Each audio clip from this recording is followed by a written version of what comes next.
এখন আছি কেরানীগঞ্জ আর কেরানীহাট, সরি, এখন আছি কেরানীহাট। কেরানীহাট থেকে আমরা বামে কক্সবাজারে চলে যাব।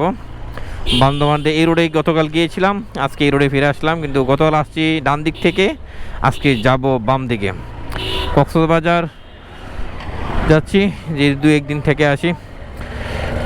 এটা যেমন আমার ফ্যামিলির প্রথম পাহাড় ট্যুর ছিল, এখন প্রথম কক্সবাজার ট্যুর হচ্ছে।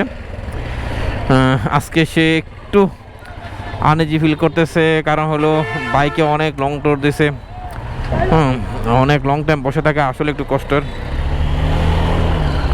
সেই হিসাবে তার জন্য একটু কষ্টই হচ্ছে, তো এই জন্য একটু ঘন ঘন রেস্ট দিয়ে যাব।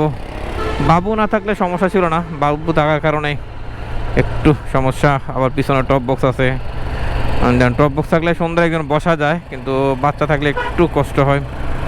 কিন্তু কিছু করার নেই, এত ছোটো বাচ্চাদের বাড়িতে রাখা আসা যায় না, সেই জন্য আমরা এই রুটে আসছি। এখান থেকে হয়তো 100 কিলো রাস্তা, দেখা যাক ইনশাল্লাহ আমরা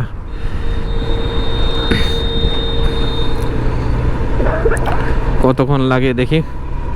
এখন 2:30 বাজে, আমাদের 100 কিলো প্রায় ধরলাম 2 ঘন্টা লাগবে।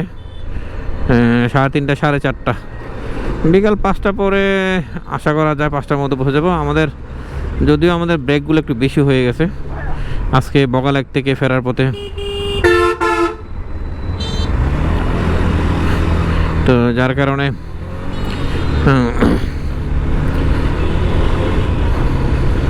একটু লেট হয়ে গেল।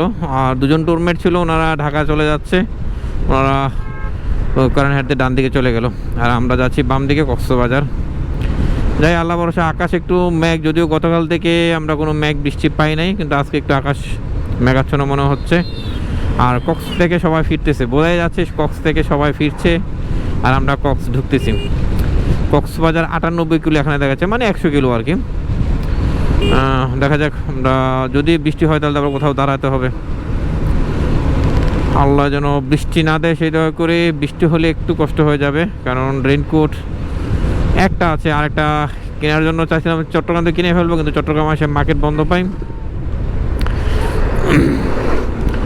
যার কারণে একটু টেনশনে আছে আর কি। যদি বৃষ্টি হয় তাহলে আমাদেরকে হয়তো বৃষ্টি থামা পর্যন্ত ওয়েট করতে হবে, কারণ বৃষ্টির মধ্যে যেতে পারবো না, যেহেতু বাচ্চা আছে। তাই যতদূর বৃষ্টি না হওয়া পর্যন্ত যেন পৌঁছতে পারি আগে, সেই চেষ্টা করবো আর কি। এখন যাচ্ছি কক্সবাজারের দিকে, মাত্র কেরানীহাট পার হলাম, 100 কিলো রাস্তা যেতে হবে, যেতে আরও কত হবে।